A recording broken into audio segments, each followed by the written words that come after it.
pendapat Wahabi, berbeda dengan Ahlussunnah wal Jamaah tentang Allah. Saya pernah berdialog begini, Mas, saya Ustadz, kalian kenapa beda sama kami?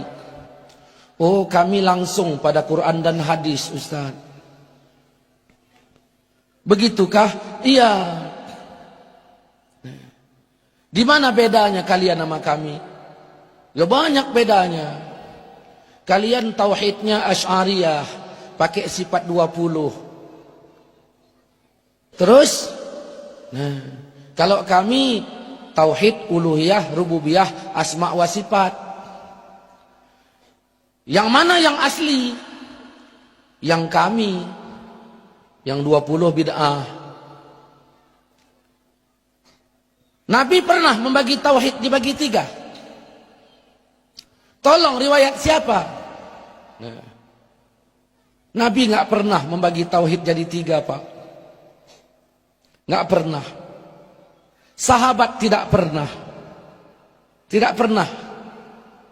Maka pembagian ini di abad ke-7 dilakukan oleh Ibnu Taimiyah. Jadi tidak benar itu. Nah, mereka mengatakan Allah itu duduk di arasy. Saya pernah bertanya, Allah di mana? Di arasy. Dari mana kau tahu? Al-Quran yang bilang, Ustaz. Mana ayatnya? Ustaz buka surat Thaha ayat 5. Ar-Rahman 'alal arsy istawa. Ar-Rahman Tuhan yang Maha Pemurah. 'Alal arsy, di atas aras duduk dia. Ini Allah yang bilang. Ustaz percaya nggak dengan ayat? Ya percaya. Ya kita wajib percaya, Ustaz. Betul, saya percaya kali dengan ayat. Cuman yang saya nggak percaya otakmu itu. Nah, begini Ustaz, ya kalau Allah udah bilang dirinya duduk di sana, ya sudah, kita wajib mengiktikadkan seperti itu. Kenapa begitu? Karena ini ayat, Ustaz. Siapa yang menolak ayat, kafir. Kalau begitu kita wajib menerima ayat. Benar. Bagaimana kalau ku jawab Tuhan di Palestina? Loh, apa ada ayatnya? Kau baca surat Safat 99. Allah mengatakan di situ dalam ayat itu, inni zahibun ila rabbi sayahdin. Allah menceritakan perkataan Ibrahim yang dibenarkan Allah. Aku berangkat menjumpai Tuhanku. Berdasarkan ayat itu kemana Ibrahim pergi? Ke Palestina. Berarti ayat ini menunjukkan Tuhan di Palestina. Berarti, nah ini juga ayat. Jadi kalau ditanya orang Allah di mana? Di aras dan di Palestina. Aduh, nggak boleh pakai aduh-aduh, Mas. Begini Ustaz, begini gimana? Pernah seorang wanita ditanya Nabi, terus kata Nabi, aina Allah, di mana Allah? Terus wanita itu menjawab, fis sama, di langit. Terus Nabi berkata, aku siapa? Engkau Rasulullah. Terus kata Nabi, merdekakan dia karena dia sudah menjadi mukmin. Berarti Nabi mengesahkan i'tikad Allah di langit. Begitukah? Iya. Ya sudah, berarti berdasarkan hadis ini tadi Allah di mana? Di langit. Sekarang saya nanya, Allah di aras apa di langit? Nah, di aras apa di langit? Ya sama saja, oh beda. Langit di bawah aras, aras di atas langit. Aras ada 1, langit ada 7. Pokoknya, nggak boleh pakai pokok. Saya udah jerah, diajak teman ke tandem.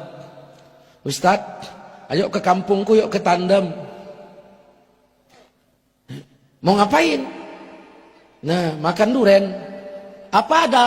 Pokoknya adalah udah hidup mobil, pergi ke sana, makan duren dalam hati. Sampai ke sana, saya tanya, durennya mana? Pokoknya.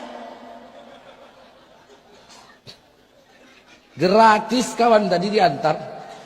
Hanya modal pokok duren. Ini bicara kebenaran, bukan bicara main pokok-pokok. Tadi kau bilang Allah di arsy. Sekarang Allah di langit. Nah, kalau begitu saya juga punya dalil. Kata Nabi, kalau kamu sholat jangan meludah ke depan, karena antara engkau dengan Ka'bah ada Allah. Berarti Allah di bumi. Al-Quran surah Al-An'am ayat 3 mengatakan, wa huwallah fis samawati wal ard. Dianya Allah di langit dan di bumi. Begini loh Ustaz. Begini gimana? Bukti bahwa sesungguhnya Allah di atas.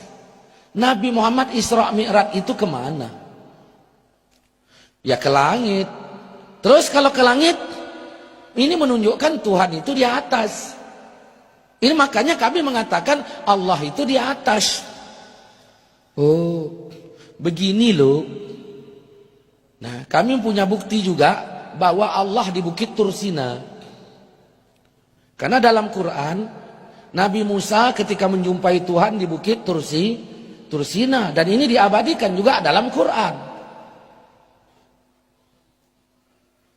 Begini loh Ustaz, yang mengatakan Allah itu di langit, itu ulama-ulama Mekah loh.